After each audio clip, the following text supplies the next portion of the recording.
Ensure that the delivery persons sanitize before and after handling cards or card payments. Social distancing.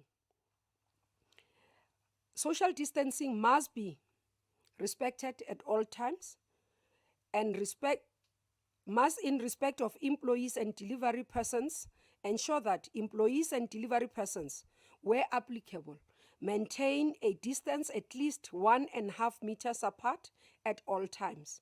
Employees occupy scullery areas and use hand wash basins one at a time. Employees that work in clearly defined spaces stay in their spaces as far as possible. Employees move about using clear pathways with care and attention, not to come in close contact with one another. And where contact between employees take place, employees must wash hands and go back to safe spacing as quickly as possible. On collections, demarcation or demarcating areas, an area for the collection of orders for delivery that is separate from the place where food is being prepared, and designated contactless pickup zone for customers whose orders are ready to be collected. Deliveries, when taking an order from a customer, inform customers to wear masks when accepting orders from the delivery person and sanitize hands after handling the package. Now, coming to sit down restaurants. In respect of guests, conduct a screening questionnaire and take precautionary measures to protect the person and other persons in the premises. Such measures may include denying such a person access to the premises. Not allow any person into their premises if that person is not wearing a cloth mask or any homemade item that covers the nose and mouth. Ensure that customers and guests wear masks at all times while they are in their premises, except when they are eating and drinking. Ensure that all customers are sanitized before entering the premises. Demarcate in a visible manner, a distance of a line at least 1.5 meters from the point of sale serving counter towards the customer. Ensure customers queue at least 1.5 meters apart behind each other or sideway, between customer queuing next to each other where 2 payment tills are open. Spreading seat capacity to enforce distancing of 1.5 meter between guests, and consider a reservation system where possible to manage demand and help ensure capacity limits is adhered to. Food services, no buffet shall be offered to guests for self-service. Menus must be replaced with at least non-touch options or sanitized after each use by guests. Tables must be sanitized before and after each guest use. This in the hospitality industry is a norm, so we want to continue with that, emphasize it. Where possible, and for instances while taking orders, waiting staff must stand at least a meter from the table. Directions for hotels, lodges, bed and breakfast, timeshares, facilities, resorts and guest houses remain as we have previously announced, because there is no new activity on this one. That's why we want to say we've been operating in this space. We continue as we've said. But in terms of the signed regulations, in terms of the signed directions, you will have details in case you have forgotten. Moving to the conferences, which is one of the areas as well that is new. Conference and meeting venues must comply with the following directions. The number of persons entering a conference and meeting venue shall not be more than 50, and a conference and meeting shall ensure compliance with the requirement relating to physical distancing, which is at least 1.5 meters. Records to be kept of full details of all employees, delivery agents, and attendees of the meeting or the conference. Screening, sanitization, and mask. Under this, we are saying conduct a reservation and a screening questionnaire for every delegate in the format of a form which will be issued with the guidelines before the attendees attend the meeting. Set up a screening station before and after entrances at the front of queues to facilitate screening of delegates at each and every entry. After screening, where necessary, isolate a person in a facility within their premises designated for isolation. No person shall be allowed into premises if that person is not wearing a cloth mask or any item homemade that covers the nose and mouth. Delegates must wear their mask at all times except when they are eating or drinking. Sanitize delegates before entering into the premises. Frequently sanitize guests during their stay in the premises or provide guests with sanitizers for frequent use. Only individual water and individual meat condiments will be provided. So we are saying at a conference, you must not have a sharing of a bowl or sharing of water, because that will be another distributing point.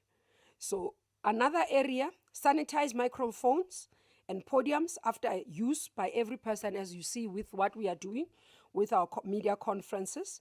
And we are saying to the sector as well, designate a seat for each delegate and not allow delegates to change seat during the conference. So if I'm seated at this chair, when I go to the bathroom, I must come back to the same chair. I must not be moving around the room to be and different chairs and different tables. So those are some of the directions again. Directions for casinos. Casinos must comply with the following. The number of persons entering a casino shall not be more than 50% based on the available floor space of the gambling floor, and casinos shall ensure compliance with the requirement relating to physical distancing, which is at least 1.5 meters. Record keeping, again, we emphasize there must be a record keeping with full details of all employees, delivery agents, and the people who are coming to the casino, the patrons. Sanitization and screening, again, we emphasize conduct a screening questionnaire for every guest in the format of a form issued with the directions. This will be a standard form for our sector. And take precautionary measures to protect that guest and others in that premise. Such measures may include denying a guest access to the premise if the guest does not comply with the requirements of being screened and completing the forms. After screening, when necessary, isolate a person in a facility designated for isolation within the premise. No person shall be allowed into the premises if that person is not wearing a cloth mask or any homemade item that covers the nose and mouth. Guests must wear masks at all times except when eating or drinking within the casino facility. Sanitize guests before entering the premises. Frequent sanitization of guests during their stay in their premises. Frequent sanitization of guests during the stay in the casinos premises. Provide guests with sanitizer for frequent use where is possible.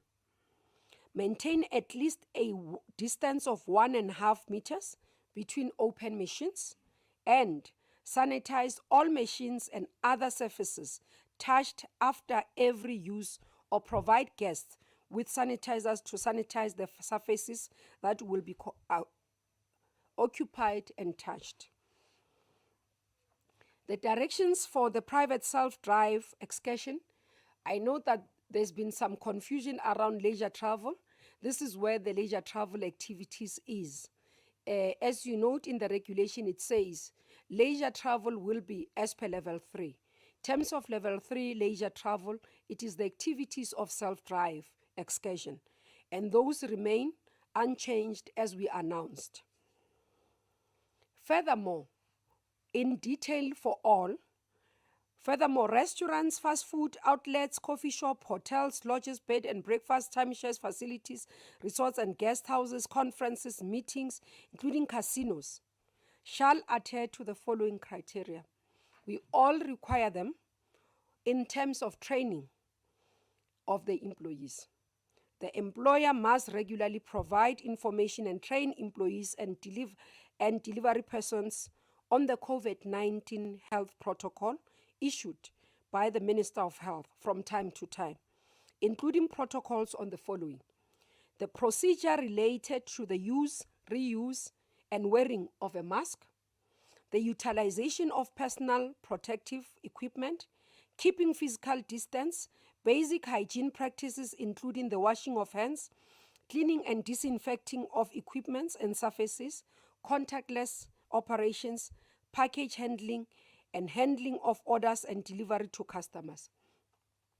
The employer must inform employees, delivery persons on their responsibility to advise the employer if they have tested positive for COVID-19 or have been in contact with someone who is COVID-19 positive. We take this moment to appreciate the role played by various leaders of the sector, specifically captains of the industry, leadership of TBCSA, together with various small businesses in townships, rural communities, the women in tourism, and other individuals who have reached out to make submission as we move to build and rebuild our sector. I would like to also take this moment to appreciate the patience during this time and to appeal for patience as we work further for the reopening more of the subsectors.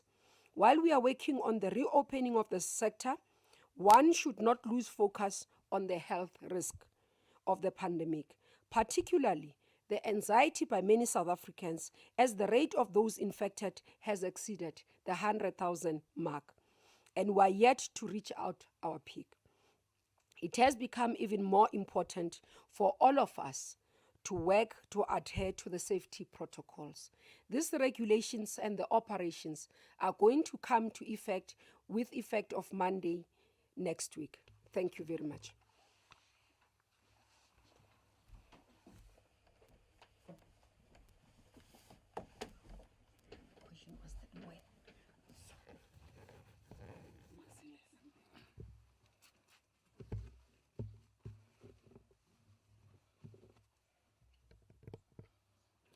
Thank you very much, Minister.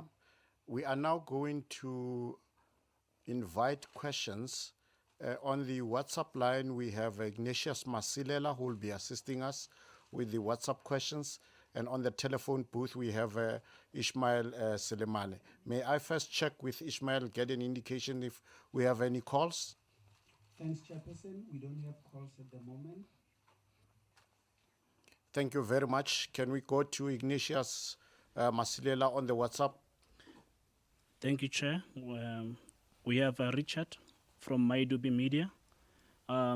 He's asking, does the 50 people per cinema mean 50 people per cinema screen at each cinema, or 50 per venue in total, considering that most cinemas normally have a capacity of 100 to 300 people per screen? Second question is from Nazir from Glow TV.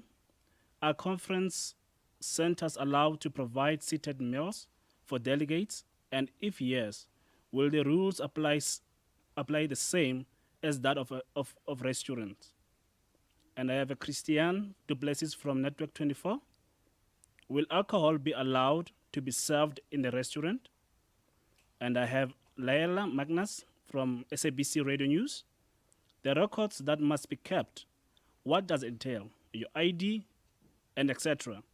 What happens with that information, because your identity can be stolen with some information already asked at institutions? Thank you, Chair. Thank you very much.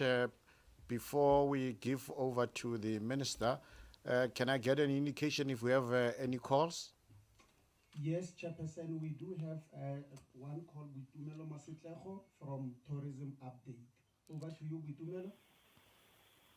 Hi, yes, may you please ask the Minister of Tourism, we'd like to know the payment of the Tourism Relief Fund to date, how many people have been paid, how many businesses are still awaiting payment, as well as we'd like to ask the Minister to give us an update on the Tourist Guide Relief Fund that she mentioned at her last statement of 30 million rand. How many people have been paid and what the application process is going on like? Thank you. Chairperson, we also have Bonga Dulani from EWN. You can go ahead, Bonga. The payment of Bonga Dlulani, we Yes, seem to have hi. lost you. Yes, thank you, Chairperson. Thank you. Bonga Dlulane from EWN.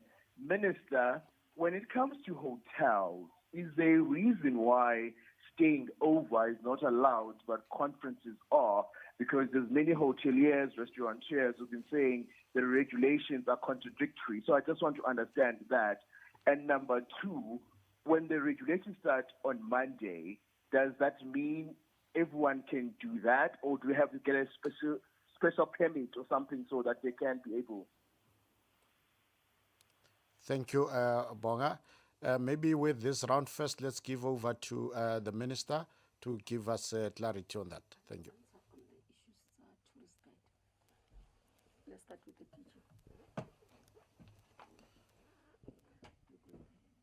The DG will take the questions first. DG.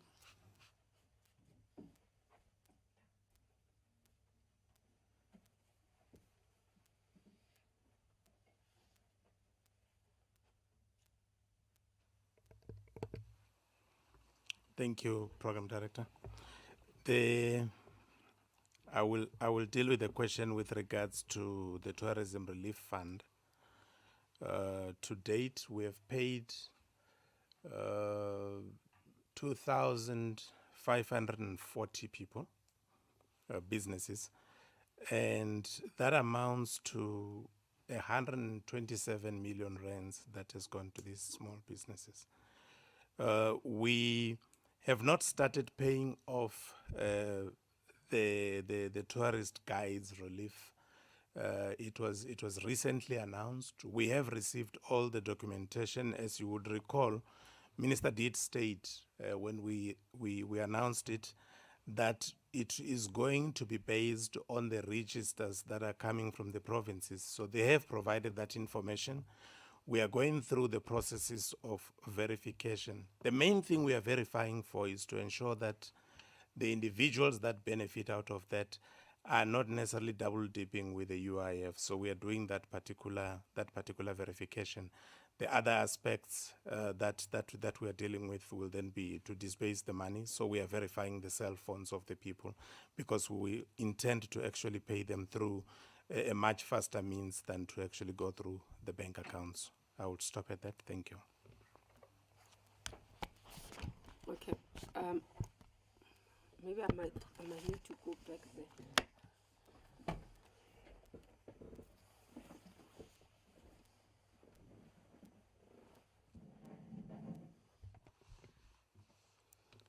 Let me start with the issue. Thank you very much for the questions. Let me start with the issue of the cinemas. The cinemas, in terms of the directives, they will be coming from Minister Mthethwa. They're in the ambit of Minister Mthethwa's work, not within tourism mandate. Alcohol served at restaurants, no.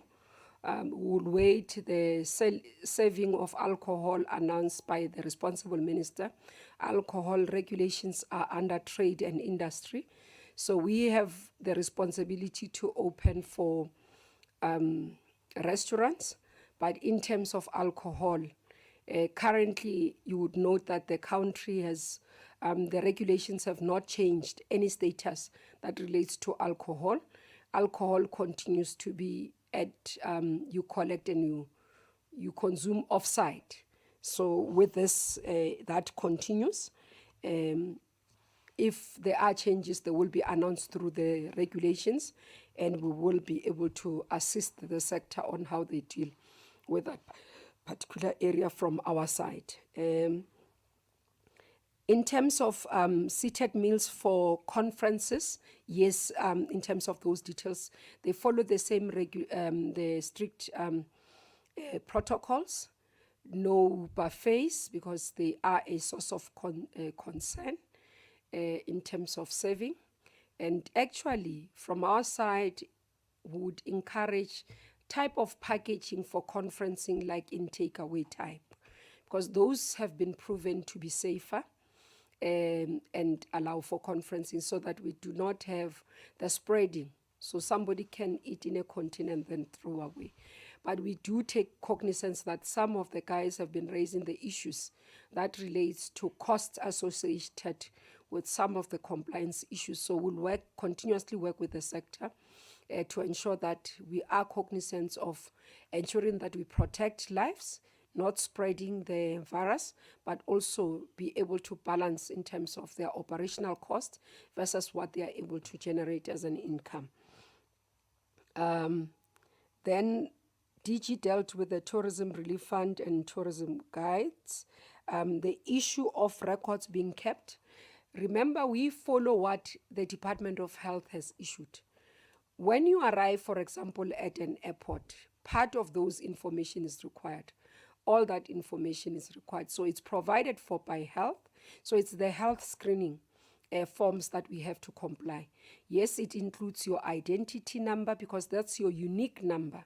If they're trying to trace you for tracing purposes, they're trying to understand where you've been, but also for your own safety. If indeed is found that you've been in an environment where somebody has tested positive, the tracing people should be able to find you. In case your number gets lost or you change even address within that 14 days. So we must remember there are quite a number of possibilities that happens. So we do have to comply. It's, as the president said, it's a new normal. I think we can give feedback about concerns of privacy or the protection of personal information for the Minister of Justice to be able to look at those forms from health. We do not have the authority in tourism to change those forms. They must be complied with by us in the sector as they per the instruction of the Minister of Health. But I think the intention must be understood that is for purposes of ensuring that South Africans are protected, both as individuals and as a society as a whole. Bonga, in terms of stay over, it is allowed when you go to conferencing because it's within permitted services. Remember the regulations that speaks to hotels, that's why I said they have not changed. The regulation or the directions that I've issued that relate to hotels, they are saying that accommodations must be provided for permitted services. This is a permitted service that will be allowed. I didn't go in detail with the hotel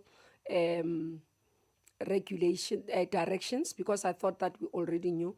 But with the publication, because we thought it's important to remind everybody, including in our sector, we have included them. So when they are out on Monday, because remember it's Friday evening, so gazetting, when it happens, it will be on Monday. So when they are out, then that's what we'll have in terms of that.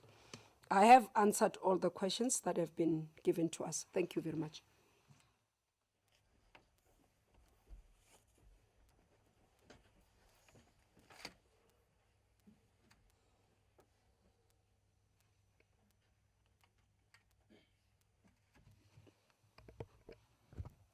Thank you very much, Minister. Thank you, DG. With your kind permission, Minister, let us take another round of questions. I'll first check with if we have any telephones on. Thanks, Chair. We have a follow-up question from Mmamoloko, Tourism Update. You can go ahead, Mmamoloko. Yes, my question is to the Minister of Tourism.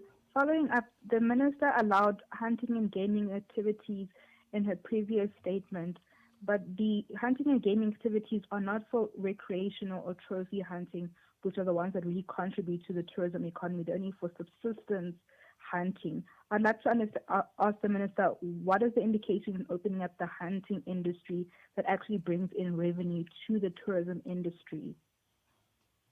Thanks, Chair. Bonga Duladu from EWN also has a follow-up question. Over to you, Bonga. Bonga, follow-up question. Hi, thank you very much.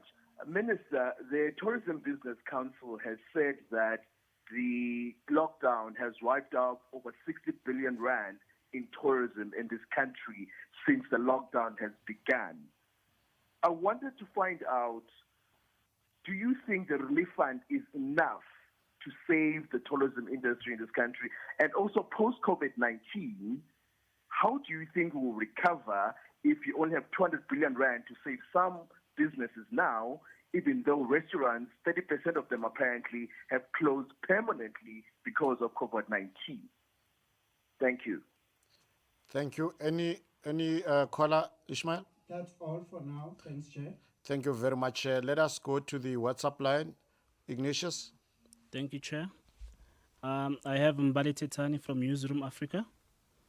She's asking, restaurants are allowed to sell alcohol from Monday to Thursday and from 9 to 5 p.m. only for takeaway. Are customers allowed to consume that alcohol at the restaurants? And I have Matthew from Times Live. Can you confirm that restaurants and etc. can open from Monday? I have Richard from Maidubi Media is the second question. Can the minister confirm that people can travel to anywhere within the province for self-drive trips and to stay at leisure accommodation, as police have been finding people doing self-drives in the Cape, saying they cannot leave their metro or district? And I have Vegas Berra from Network 24. Are people allowed to go on holiday and stay in hotels and B&Bs? And are they allowed to travel across municipal and provincial borders to go on holiday? He's asking a second question. Are friends and family allowed to meet in restaurants? If so, why are people still not allowed to visit their friends at their homes? I have Mariam Issa from Finweek. Will parks and nature reserves be allowed to reopen? Will wildlife parks be able to take leisure visitors overnight?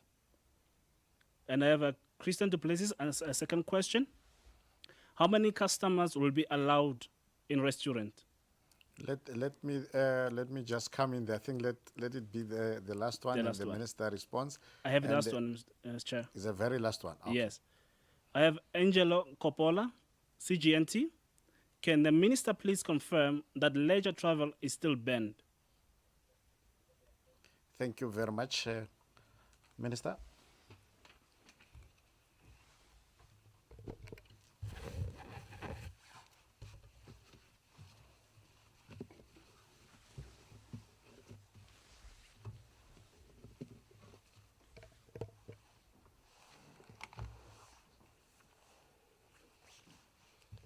Thank you very much, Dr. Mbalo. Let me start with the issue of hunting. If you remember, you look at the statement that we issued.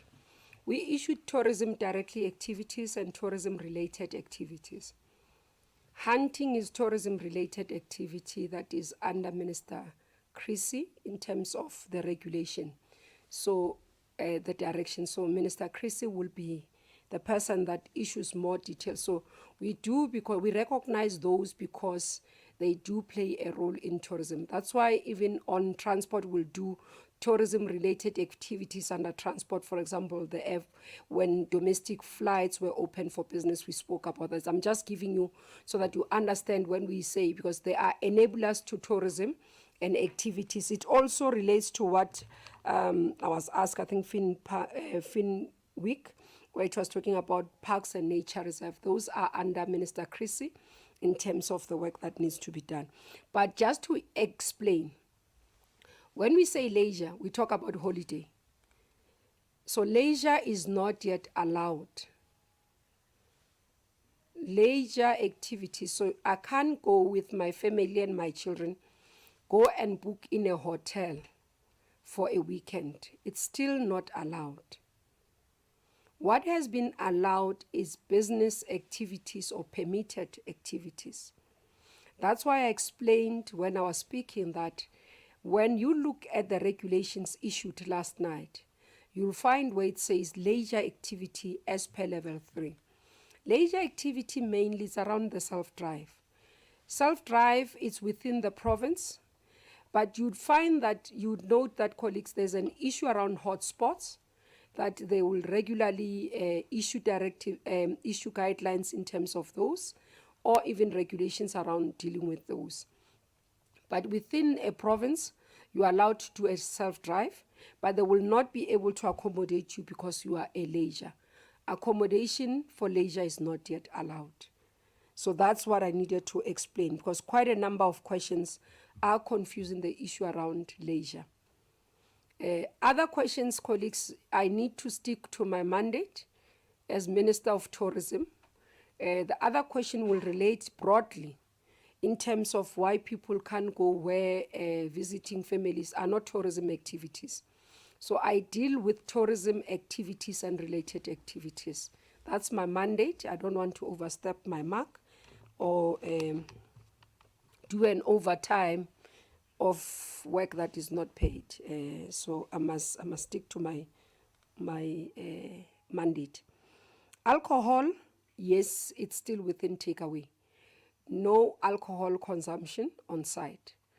When alcohol on consumption is allowed, it will be reflected on the regulations. So that area, in terms of the regulations that have been issued last night, has not changed, meaning including ourselves in the tourism sector, we have to comply with that area of requesting all the alcohol for off-site consumption. I must say, colleagues and fellow tourism sector colleagues, is that one, as a Minister of Tourism, I take the steps one step at a time, because I do understand the importance of us, yes, opening the sector and getting our sector fully actively involved, but we are not blind to the challenge that the country and globally we are faced with. There is a pandemic that is very aggressive, that is rampaging nations. Government is doing what it needs to do. The health department constantly, if you listened in the few days ago, or even within a week, many of the health and Minister Mkhize has appealed for us to comply as society, because we need to find a point where we flatten the curve. The increasing numbers of people who daily are perishing, who are dying, is not something that we want to see. The rate of infection that is continuously increasing, we need to work together, including us in the tourism sector, assist the Minister of Health to be able to manage the pandemic. We should not have our health systems being overwhelmed. That has been the appeal, even when the President announced the first lockdown, was to ensure that we can try and contain the virus, the pandemic, so that we don't reach a point where our health system collapses or is overwhelmed by the number of people that are arriving, and we are not able to deal with that as a country. There are lessons in global communities that we use daily, including ourselves as tourism. We do look at various countries as they open for tourism activities and look at where they are. We are definitely hoping that in the coming months we'll see more and more activities in the tourism, but we are not blind to the reality of the challenge that we face. So my appeal is that I am passionate about tourism. I am passionate about us getting back to work. We are cognizant, as I've been saying daily, that many people are losing their jobs, but the reality is that we do have a pandemic that must be fought against. The issue of the relief fund, yes, I've said it in the beginning when we announced the 200 million, that this is not enough for us. But we are in a context where we've listened to the Minister of Finance a couple of days ago. The fiscus is shrinking daily. We have a challenge of a budget, so we do not have money to give more. That's why we've been appealing for the sector to start coming back. And we are hoping that South Africans will get out, go sit in a restaurant and have a meal, so that you can provide a livelihood for those who are in the restaurant. We hope that South Africans, as we open, will understand the importance of us opening and do not see us as being reckless and risking their lives. This we're doing in the efforts to balance lives and livelihood. It is not an easy balance, but we are hoping as we work together, both all of us, both as society and government, we will be able to beat this virus. Thank you.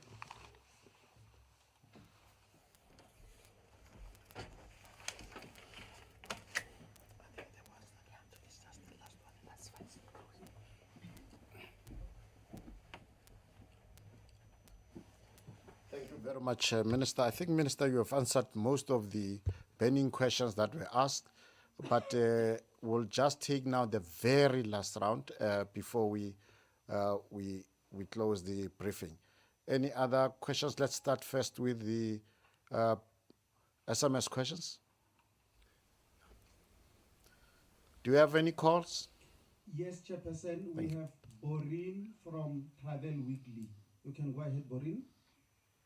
Good day, Minister. I wanted to know, the President announced that there would be an easing of the regulation on accredited and licensed accommodation.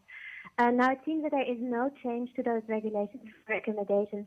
Can you explain what he was referring to when he mentioned that easing of the regulations? And secondly, could you explain when you refer to accredited or licensed accommodation, what licensing are you referring to? Thank you very much. Any other call? That's all we had, Chairperson. Thank you. Thank you very much. And that was the last call that we are taking. Can I check if we have any closing SMSs? Yes, Chair. Is a follow-up from Matthew from Times Live. He's still asking, can you confirm that restaurants and etc. can open up from Monday? So I think she didn't answer that question. Thank you very much, Minister. That was the last round of questions. We'll invite the Minister to also make the closing remarks on this matter. Allow the DG, because there's one question I'm battled to hear, so he did pick that up. DG first. Thank you.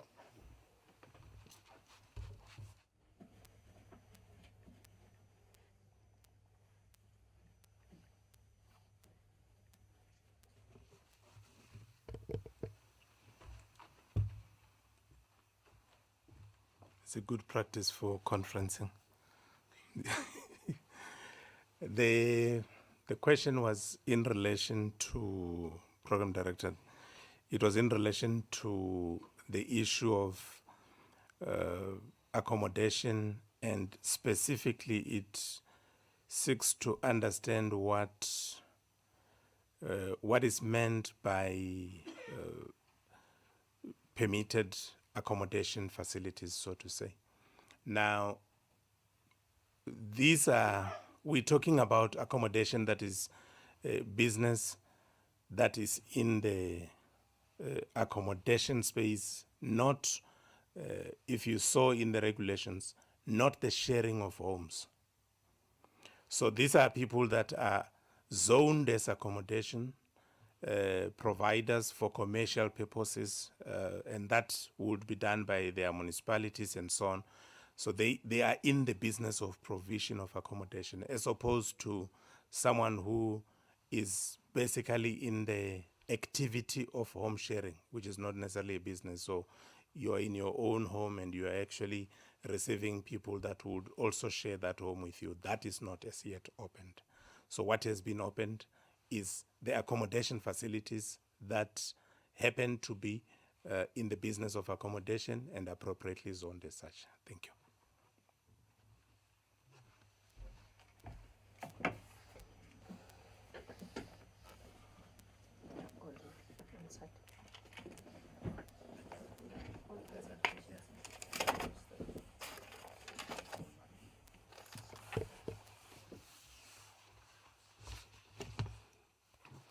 Okay, I think we've really attempted to answer quite a number of questions and issued what we do believe that many in our sector have been patiently waiting for. And as I said earlier on, we do really appreciate your patience in the sector. Many of you, after the President announced, you waited, and we do really appreciate your patience. I've been interacting with the sector, with various organizations, just to give updates on where we are, and really appreciate that patience and continue to work together. Colleagues, as I said, we need to work together towards the next levels. It's one step at a time. Let's work together. Partnership that we have built between the department, government, and the private sector, both in terms of big business and also small business, whether youth organizations, women organizations in this country, tourism activities or tourism business people, or whether tourist guides in the townships, in the rural areas. We want to thank you for your emails, your WhatsApps, your Twitters, Twitter messages, your Facebook messages. Some, yes, it's feedback to us. Some, it's things that we need to pay attention to. We'll continue to do our best to serve you as a sector and to serve the nation. As we continue to work, as I said, we work within a collective of government, and we do have a responsibility both to yourself, but also broadly to the nation. So as we do this work that we are doing, we are able to do what we do because of the partnership. I want to emphasize that. We would not have reached this level had we not worked together with the sector. Had not the sector agreed for us to have the webinars, for the sector not agreeing for us to have those Zoom meetings where we literally look at all the protocols, ensure that they are inclusive. We're literally making sure that we talk to all the people that are affected, where we ask questions. And we'll continue to do that as we work. We did indeed, some people have asked me to say, we saw a lot of activities coming ahead prior to those that were expected at level 1 and level 2. And we do say that it's because of the work. We had to do the protocols. We had to satisfy health department to say we are responsible as a sector and will continue to be responsible. And with those words, Program Director, thank you very much. We look forward to continue to work and for more activities to coming to life, and hoping next time we do meet, the pandemic would have been able to beat the virus and we can see our skies opened. And those who are looking forward to leisure, like myself, also those who are looking forward to visiting friends and family, will definitely take our short left again. We'll definitely do tourism again. But until then, let's stay safe. Thank you.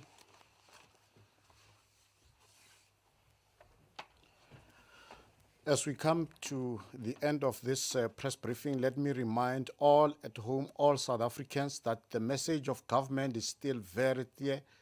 Let's take care of ourselves. Let's follow all the precautions and the protocols. Sanitize, wash your hands with soap. Make sure that your mask is on. Let us avoid all the crowded areas. Let us make sure that we don't compromise the health of each and everyone around. A re boneng hore re tlhapa matsogo ka sesepa, a re boneng hore re seke be ra ya dikopanong tse di sa letlelwang le go ikry-a re le mo dikopanong tse dintsi, a re boneng gore re tsenya di-mask tsa rona, re sala molao morago o re bolelang gore bolwetse bo bo sa le teng. Ka mo le rona re a leboga, and thank you very much and good night at home.